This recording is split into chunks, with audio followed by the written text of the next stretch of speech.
I was still in my very first year of medical college when I was fascinated by millionaires and billionaires. I would read magazines about the rich and the famous, and I got into touch with some books which were talking about entrepreneurs and how do people get wealthy. And in my early years, I was fascinated by how they think, what they do, and I was always under the impression that they probably have some specialized knowledge, some specialized connections, something that is a big secret that they're not telling everybody, and that is why the rich get to stay rich while the poor and the middle class continue to stay poor and middle class. But it was only after working with my first couple of mentors and closely watching them, what is the reason that they are so rich and they're doing very well, although both of them actually came from very humble backgrounds.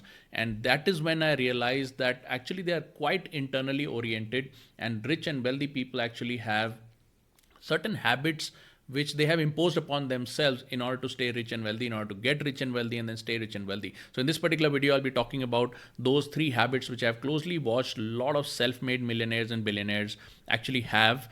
And just stay till the end of this video, because number three is a very critical one, hardly ever talked about, nobody ever talks about it, and there's not enough information online also about it. But all of these points that I'm going to be talking about this video is 100% inside your control, which means you could be starting off as a beginner. You may have lots of dreams in your mind about becoming a millionaire or billionaire, and if you focus on these 3 points, I can guarantee you will see a sea change in your life starting immediately, because these are the things that actually make for going from zero to a good result on your monetary field. Okay, let's get started.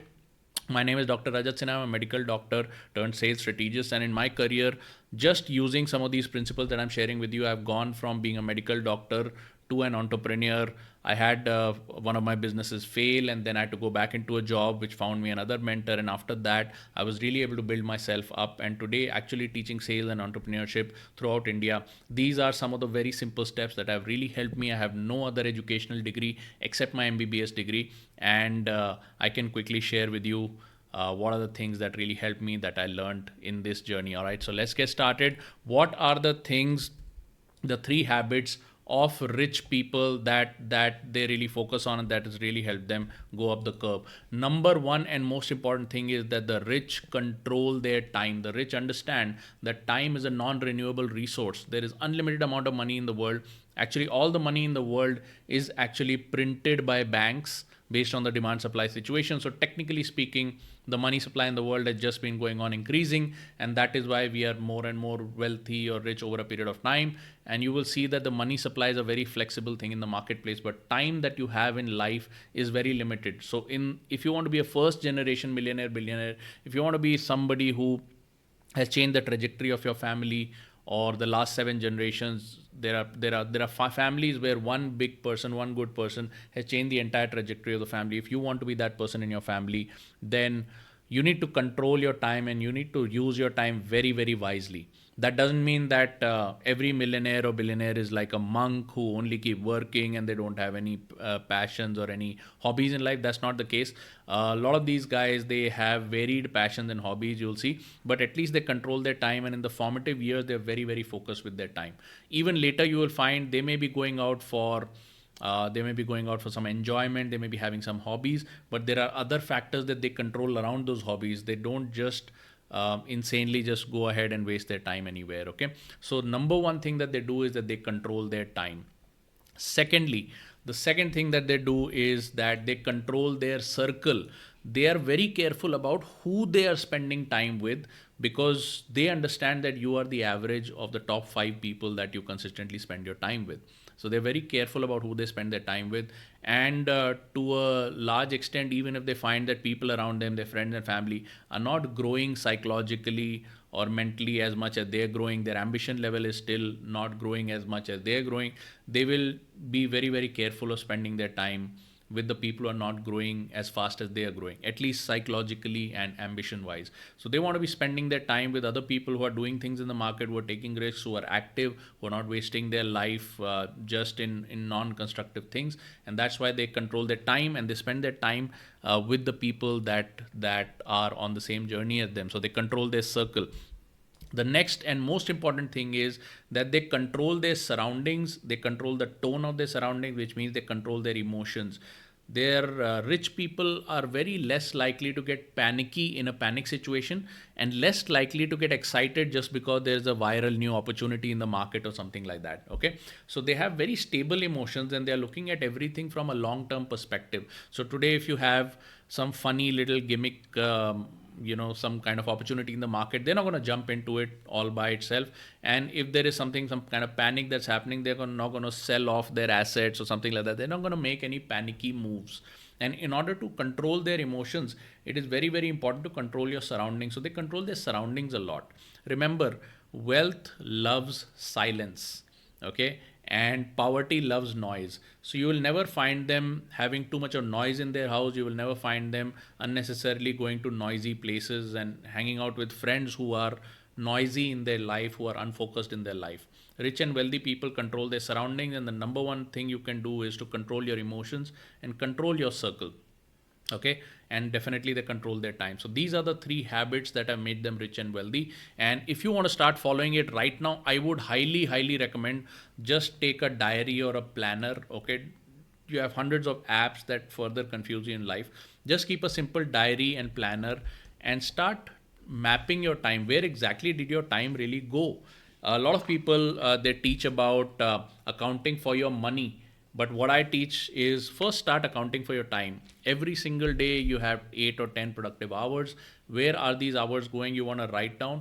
As far as I'm concerned, I write down hour by hour where I spent my time and I total it at the end of the month. How many productive hours did I have in this particular month? Where did these hours go? If I'm taking some vacation, etc., it will be mapped on a time planner. And at the end of the month, I will know exactly how many days I spent on vacation, what are the days to be removed from the schedule, how many working days did I finally have, and what is my total hourly output.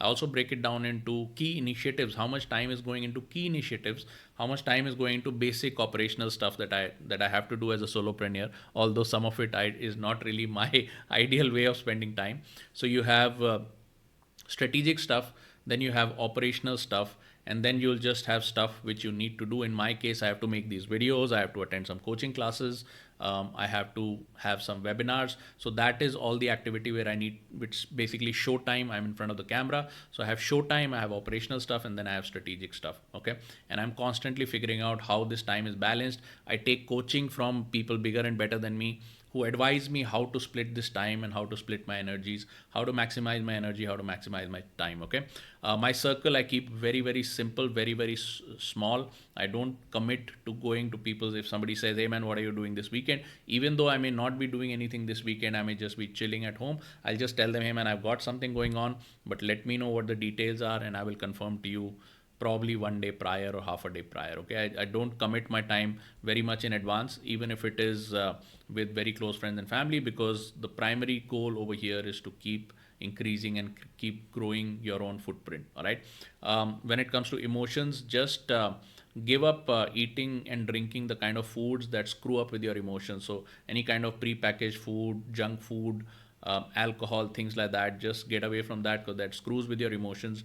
Keep your sleep in control, keep your hydration in control. If you want to stabilize your emotions using an external stimulus, the two things I would highly recommend is drink a lot of water, fruit juices, vegetable juices, whatever it is, soups, and sleep very well. Okay, the hydration will actually automatically improve your sleep cycle, and then you'll feel rested, you'll have more energy, you'll have better emotions. Okay, control your circle, control your emotions, and track your time, and very soon you will see things changing for you. Almost on a weekly basis you will see the improvements. All right, at Startup we have this particular calendar, this particular tracker, which actually asks what were today's wins and what are the priorities that you're consistently achieving that is keeping you ahead of the curve. What are the consistent block on block improvements that you're finding in your achievement level? So you can actually track it and let that be a feedback loop, so it gives you that satisfaction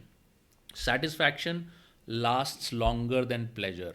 Okay, pleasure lasts for a second. Okay, you may want to go out with your friends and have some good time, which I highly recommend, but that pleasure lasts for a second. But the satisfaction that you get from putting in deep work, controlling your emotions, controlling your time, spending time with the right people, that's really going to compound over the longer term. It's going to change your internal state. They say that there is a certain type of person who achieves millionaire status, billionaire status. There is a certain type of person who achieves that result. You got to become that type of person. And when I say become that type of person, you got to control this. You got to get this aligned, and once you do that, you will see lots of changes happening on a week to week basis. So just get started right now, and let the very next week be your pivotal week. And do let me know in the comments how that helped you. Also let me know what other videos I can make for you, and I look forward to seeing you in the next video. Bye bye.